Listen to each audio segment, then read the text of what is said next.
글로벌 이슈에서 투자 아이디어를 찾는 마켓 트렌드 시간입니다. 김종효 연구위원과 함께합니다. 어서 오십시오. 안녕하십니까? 네, 오늘은 어떤 소식 전해 주실 건가요? 아무래도 어제 시장 충격을 줬던 중국 얘기를 안 할 수가 없습니다. 중국의 신용경색이 어떤 형태로 나타나고 있는 것인지, 또 그렇다면 중국 펀드와 중국 관련주에 대해서는 어떠한 투자 의견을 가져가야 될지 살펴보도록 하겠습니다. 지금 문제가 되고 있는 신용경색이 어떠한 형태로 나타나고 있고 우리는 어떠한 대응이 필요한지 알아보겠습니다. 지금 단기 금리가 상승하는 등 신용경색이 심화되고 있지만 중국의 인민은행이 이렇다 할 대책을 내놓지 않고 있습니다. 과연 이 어느 정도의 지금 악재가 퍼져나가고 있는 상황입니까? 말씀드렸다시피 경제학자들의 분석이 중요한 게 아닙니다. 중국은 네. 정부의 의지,人民은행의 의지가 가장 중요한데요. 이들은 아직까지 부양책을 밝히지 않는 상황인데 중국의 금융시장을 보시면 지금 단기금리 중심으로만 급등하고 있는 양상입니다. 준비된 그림을 보시면 최근에 은행 간 단기금리는 최근 평균이 한 5%에서 6% 정도 사이였는데 갑자기 최근에 급등하고 있는 모습이죠. 그래서 분명히 굉장한 리스크가 확대되고 있는 게 아니냐 이렇게 좀 살펴볼 필요가 있겠는데요. 그 다음 밑에 그림을 보시면 단기 국채와 장기 국채 금리 차이라고 볼 수 있는 금리 스프레드는 그렇게 높은 수준이 아닙니다. 그래서 전체적으로 지금 단기 금리의 급등이 나타나고 있을 뿐 아직까지 장단기 금리 스프레드의 역전 현상이라든지 굉장히 강한 반등 양상은 보여주지 않고 있는데요. 자, 이것을 좀 더 자세한 그림으로 보시면 국채와 지방채 쪽도 마찬가지죠. 단기가 급등하고 있는 모습이지만 장기 금리는 굉장히 평활한 모습을 보여주고 있고 지방채도 마찬가지입니다. 지방정부의 부채가 굉장히 높아서 부담스럽다라는 얘기가 많이 나오고 있습니다만 최근 단기 금융시장의 변동이 나타나고 있을 뿐 장기 금리 움직임은 의외로 평활하다라는 거죠. 그래서 최근에 국채 장단기 스프레드가 빠르게 축소되고 있는 국면인데 자, 이것이 이 장기 금리의 하락이 아니라 단기 금리의 급등으로 인해서 나타난 현상이라는 점에서 최근 이 중국 시장의 문제는 단기 자금 시장에서 나타나고 있다고 봐야 될 것 같고요. 네.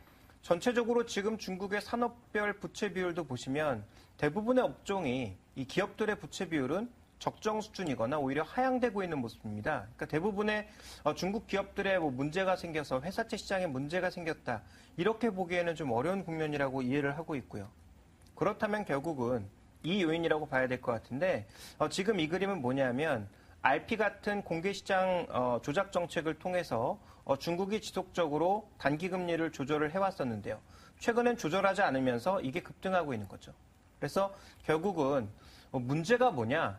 중국의 인민은행을 포함한 통화정책 기관들이 최근에 단기 조작을 멈추면서 단기유동성 공급을 멈추면서 이 경색 시장이 나타나고 있는데 이게 전체 자금 시장의 문제가 아니라 말씀드렸던 단기 자금 시장에서만 벌어지고 있다는 것이 핵심 요인이라고 벌어지고 있고 그럼 왜 이렇게 단기 조작을 하지 않고 있느냐? 네. 그 부분은 바로 지금 그림에서 보시는 것과 같이 중국의 주택 가격이 꾸준하게 오르고 있기 때문입니다. 그러니까 단기로 자금을 풀어줘 봐야 이게 현물, 실물 쪽으로 도는 것이 아니라 부동산 시장으로 계속 들어가면서 부동산 시장의 강세만 계속적으로 이어지고 있거든요.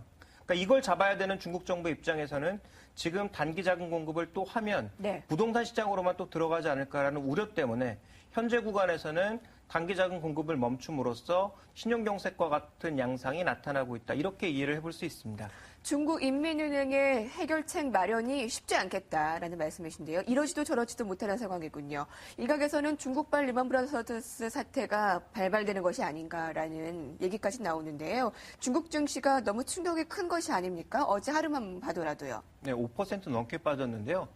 실제로 최근에 중국 증시가 조정을 받고 있는 것은 이 단기 자금 시장의 경색 때문만은 아니라고 보고 있습니다. 이것도 한 가지 요인이 됐지만 더 근본적인 요인이 있는 거죠.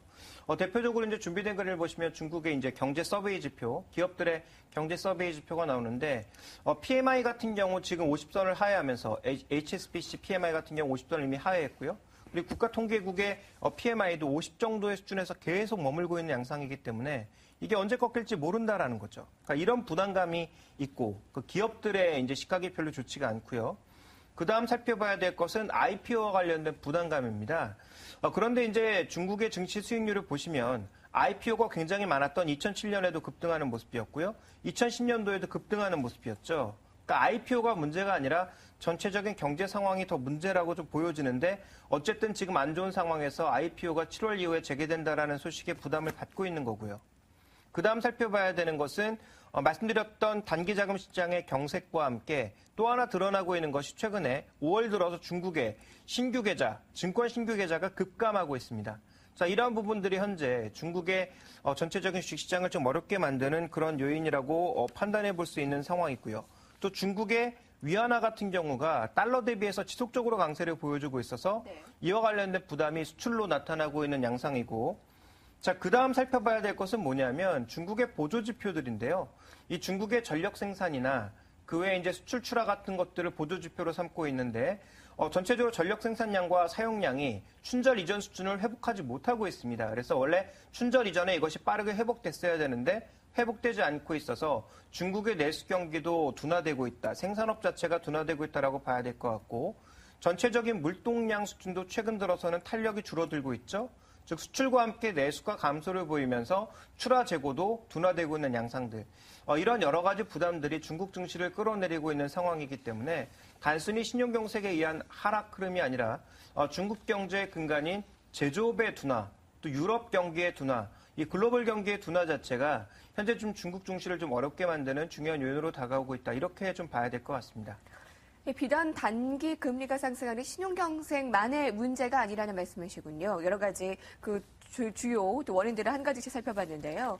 자, 그럼 접목을 해보겠습니다. 너무 많은 대응 전략을 우리가 세워봐야 되기 때문에 좀 압축을 해서 중국 펀드나 중국 관련주를 압축을 해서 좀 대응 전략을 세워볼까요?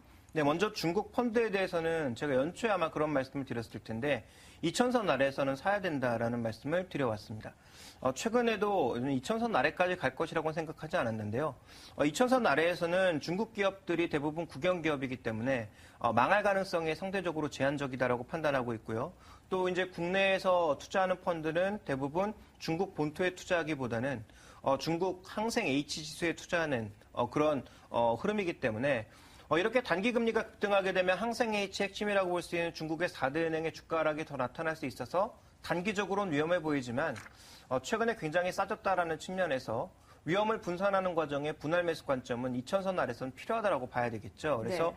중국 펀드는 지금 도망갈 때는 아닌 것 같습니다. 이미 2,000선 아래로 떨어졌는데요. 네, 그래서 네. 2,000선 아래에서는 지금 위험이 이게 단기로 지나갈지 중장기로 이어질지는 알 수 없기 때문에 분할해서 꾸준하게 사는 전략이 좋을 것 같고요. 2,000선 아래에서는 저는 여전히 적극적인 매수 관점을 가지고 있습니다. 왜냐하면 이제 중국 기업들이 말씀드렸다시피 정부의 보호 아래 있는 상황이고 정부의 지분이 가장 많기 때문에 기본적으로 망하지 않을 기업이 싸졌을 때는 사야 된다라는 관점에서 접근을 하고 있고요. 자, 그 다음에 이제 중국 관련주들에 대한 대응인데요. 중국 그 관련주들로 우리가 꼽았던 것이 소재, 산업재, 소비재 여러 가지 종목군들이 있는데 그나마 소비재 종목군들이 가장 낫다라고 보여지지만 최근 밸류에이션 부담으로 인해서 급락하는 종목군들이 굉장히 많이 나타나고 있는 상황이어서 이들 종목군들은 제조업 중심의 소재와 산업재는 유럽 경기가 본격적으로 회복되기 이전까지는 제한적인 접근이 여전히 필요하다. 트레이딩 정도 혹은 반등시 비중 축소 정도의 관점이 아직까지는 필요하다라고 보고 있고요. 소비재 관련 기업들은 중국 관련 지표들, 소비 관련 지표가 그렇게 나쁘진 않은 양상이기 때문에 이들에 대해서도 적극적으로 트레이딩을 통해서 낙폭과대를 좀 만회하는 시점 정도의 매수가 가능하다. 그렇지만 중국 경제가 전반적으로 살아나는 모습이 지금보다는 하반기 말로 가면서 나타날 가능성이 있기 때문에 이들 종목에 대한 본격적인 매수는 하반기로 조금 미루는 것이 나을 것으로 판단하고 있고 최근에 급락하고 있는 종목군들에 대해서는 반등 시 비중 조절을 할 것을 권고드리도록 하겠습니다. 종목들도 어제 굉장히 많이 하락을 나타낸 바 있습니다. 김종효 연구위원과 함께했습니다. 고맙습니다.